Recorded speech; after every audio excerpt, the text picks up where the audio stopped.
Kävin tänään Mustikassa ja otin tämmöisen muovipussin mukaan. Ja siihen keräsin matkan varrelta kanttarelle ja tuli sieltä metsästä polkujen varrelta suurin piirtein. Sieltä ihan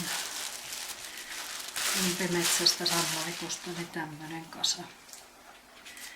Ja mulla kun ei ollut siinä, kun mä olin marjaan lähtenyt, ei ollut mitään veistä eikä mitään puhdistusvälineitä, niin nämä on nyt aika roskasia. Mä oon kynsin katkaissut tästä nämä tyviosat, että niistä ei jää roskaa tämän muovipussiin. Se roskaa sitten koko tämän sienisatsin. Sen verran niitä on putsattu, mutta nyt nämä pitäisi sitten laittaa syötiin. Tässä tämän päivän sienisatsi. Näissä on tosiaan vähän tätä roskaa, kun mulla ei ollut mitään välineitä, millä mä olisin siellä metsässä näitä putsannut. Tämä väline, millä mä näitä roskia tästä pinnasta otan, niin tämä on ihan tavallinen rautakaupan maalisuti. On mun mielestä aika kätevä tässä vaiheessa. Ja sitten metsässä ollessa niin tämmöinen ihan sieniveitseksi tarkoitettu väline on kanssa ihan kiva. Tässä on tämä suti tässä, että tällä voi metsässä sitten ottaa isommat roskat pois ja katkoa nämä kannat. Näissä on usein vähän multaa ja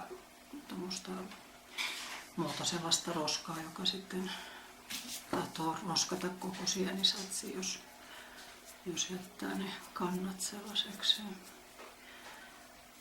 Näistä varmaan sitten tehdään jonkunlaista soosia ja katsotaan sitten, minkä kanssa sitä syödään.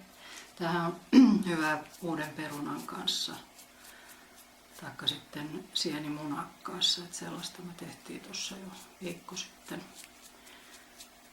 Mutta tämä putsaus tässä nyt on ensimmäinen vaihe. Näin tietysti voi pestäkin, mutta mä nyt oon jotenkin juuttunut siihen, että sieniä ei kannata pestä. Että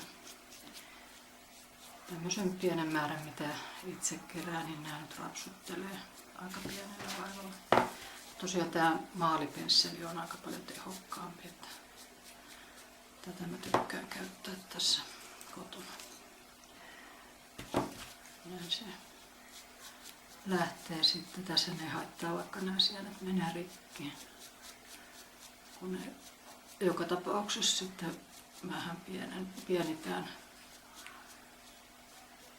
Yleensä kun tehdään jotain ruokaa, niin ihan kaikkein isompia ainakaan laiteta kokonaisena.